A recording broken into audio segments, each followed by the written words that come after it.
Hi, I'm Tamsin from Babbling Books and also from Minor and Maud. At Babbling Books, I review books and share my love of reading. And as the owner of Minor and Maud, I create beautiful journal spreads and sell creative and inspiring journaling products. This video is part of a collaboration with Australian subscription service Novelty Book Club. I was chosen to curate their October parcel this year, and I selected comedy classic Three Men in a Boat by Jerome K. Jerome. So in this video, I'm going to show you how you can use vintage ephemera to create an illustrated book review. You can use whatever you happen to have in your creative stash to create something similar or at least inspired. Whenever I'm creating a spread in my journal that focuses on a book, I like to start with illustrating the cover of the book first. That means I really start thinking about the book and what I'm going to write about it, what my review is going to be as I'm working on the illustrated or collage elements. The book really is at the front of my mind. In the past, I've illustrated the book cover straight into my journal, but for this collage, I wasn't really sure about what the arrangement is going to be on the page. So I decided to illustrate the book cover on a scrap of watercolor paper. That meant that I could cut it out and place the book cover anywhere on the page that I felt like, and also allowed me to create layers behind the book cover.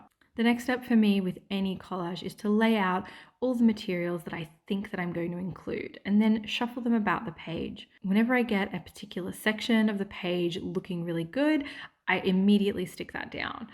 I'm just using a regular glue stick, but I think sticking down sections is really important as you're working through your collage, because otherwise I could end up playing with rearranging all the different elements forever. I really could. So sticking down the sections becomes a great way of keeping me moving and making sure I'm not spending too much time agonizing over the perfect placement of each little piece. It becomes a more free-spirited kind of approach. One fun little addition that I've been adding to my book reviews in my journal lately is a kind of a fact box. So using a different colored piece of paper, in this case like a brown craft paper sticky note, I've written some key facts about the book. So the publication date, the name of the author, and his date of birth and date of death. I feel like these little fact boxes give a lot of context to the review and are a nice way to include bits of pieces of information that you don't necessarily want to write a whole long sentence about.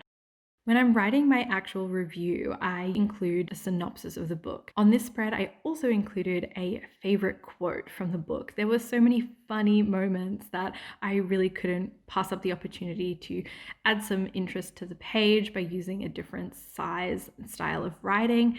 The main body of my review usually follows the format of things I liked, things I didn't like, and my overall feelings. I love this book so much that it's really just all of the things that I enjoyed about it and the way that it made me laugh. So that's it. That is my collage and illustrated book review for Three Men in a Boat by Jerome K. Jerome. I really enjoyed this book and I love making this style of book review, incorporating collage, a little bit of watercolor and illustration, and of course my own writing and my thoughts about the books that I have enjoyed. If you create something similar, please tag me on Instagram and let me know that this video has inspired you to create something similar. See you next time.